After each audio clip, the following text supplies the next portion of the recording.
நான் வந்து எண்ணிக்கை சொல்ல, நீங்க எண்ணிக்கை சொல்ல, எல்லா செய்திகளும் கவர் பண்ண எண்ணிக்கை தான் நானும் சொல்றேன். வந்திருக்கு இல்லையா?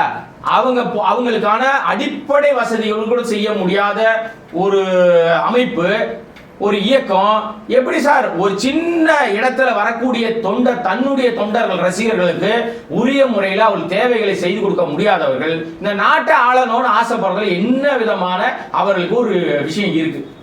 நீங்க அடிப்படையில் என்ன பண்ணிட்டீங்க இந்த தமிழ்நாட்டுக்கு? இது வரைக்கும் என்ன செஞ்சிட்டீங்க? உங்க தியேட்டர்ல உங்க படம் ரிலீஸ் ஆகும் போது அத விலைக்கு விற்கிறான் பாருங்க. 200 ரூபாய் இருக்கிற தியேட்டரோட டிக்கெட்டோட விலைய, ஒரு டிக்கெட்டோட காஸ்ட 2000 ரூபாய்க்கு பொது வழியில விற்கிறான் சார். திருட்டுத்தனமா விற்கிறான், விலை ஏற்றி விற்கிறான். அதை கட்டுப்படுத்துவதற்கோ துப்பு இல்லாதவர் தான் நம்ம மரியாதைக்குரிய தாவேகாவுடைய தலைவர் விஜய். இது வந்து ரசிகர்கள் பண்ணக்கூடிய தவறு அப்படின்னு தானே பார்க்கணும். விஜய் மீது பழிபடுவதில் எந்த வகையில விஜய் தான் பொறுப்பாளர். விஜய் ஒரு தலைவரா வர்றாரு இல்லையா, அறிக்கை விடணும் இல்லையா? என் டிக்கெட்டை 200 ரூபாய்க்கு தான் விற்கணும், அதிகமா வித்தா நடவடிக்கை எடுங்க சொல்லுவதற்கு தெம்பு இருக்கா, திராணி இருக்கா? வாய்ப்பு இல்லை. ஏன் தெரியுமா சொல்ல மாட்டாரு? இவர் வாங்குற சம்பளம் அப்படி. இவருக்கு அவ்வளவு சம்பளத்தை கொடுத்துட்டு ஒரு தியேட்டர்காரனும் அந்த படம் வரும்போது பெரிய விலை கொடுத்து வாங்குறாங்க. அத ஓடி சம்பாதிக்கணும்னா 1 வருஷம் ஓடணும் இவர் கொடுக்குற காசு.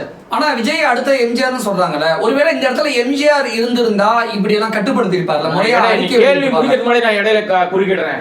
எம்ஜிஆரே விஜய் ஒப்பிடாதீங்க, நீங்க ஒப்பிட மாட்டீங்க.